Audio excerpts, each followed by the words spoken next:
So today's topic is coordinate systems and transformation. Now we are going to see spherical coordinates, transformation between Cartesian coordinates to spherical and spherical coordinate system to Cartesian. So once again we assume like this. This is x-axis, this is y-axis, and this is z-axis. Assume a point here, this side. So to reach this point, you travel x direction, then you travel y direction, and vertically upwards z direction you will reach that point. So you can reach the same points if you know two angles and one length. So this point, okay? So to reach this point, from here you make an angle. So that this angle is phi, okay? Phi. And we know this point. You connect a straight line between this and this. So now you know the distance. But you don't know this angle. So this angle is theta. That means theta is the angle between the z-axis and this line, this r.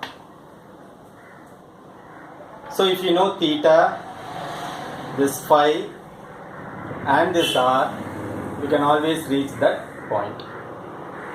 Because this is the angle, this way. Then you know this angle, which is theta, and you know the distance also r. So we will see how it's related. So if you know the value in Cartesian coordinate system, say x, y and z, we can always find out spherical coordinate system in terms of r, theta and phi. So what is r? R is root of x square plus y square plus z square. What is theta? Theta is equal to tan inverse of root of x square plus y square divided by z. And phi value is tan inverse of y by x. So this is, if you know Cartesian values, then you can always convert that into spherical. Suppose we know r, theta and phi. That means we know this r, theta, the angle between z, and the angle between this and the line, this angle. And phi, if you drop a perpendicular from point P, so angle between this line and this x-axis is phi. So now we know the three values r, theta and phi.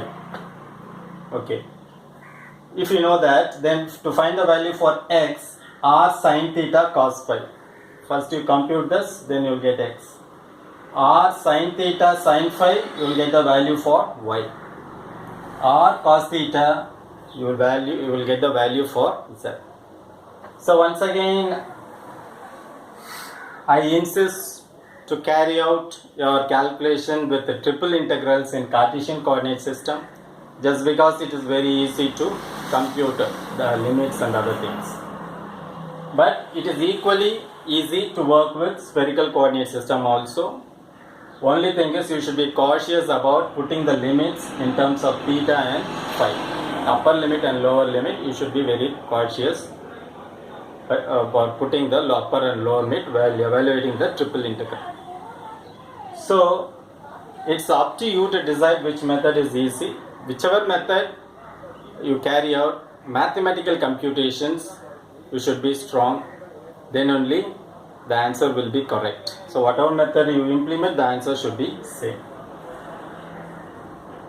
So that's all about coordinate system and transformation. But I'll tell you where the spherical coordinates is frequently used. In antenna theory, this is frequently used. Antenna theory basics, evaluation of field at a distant point in electromagnetic theory, electric fields. In optics domain also, this is being frequently used, optics. So this is spherical coordinate system is very, very important. Most of the integrations are carried out using spherical coordinates only. So you try to evaluate those integrals with caution, putting the limits, everything correctly. Hope you have understood the basic coordinate system and transformation. In the previous video I told about cylindrical coordinate system. In this video, I told you how to represent spherical coordinate system and vice versa, from Cartesian to spherical or from spherical to Cartesian. That's all about coordinate system and transformation. Thanks for watching. Nandri.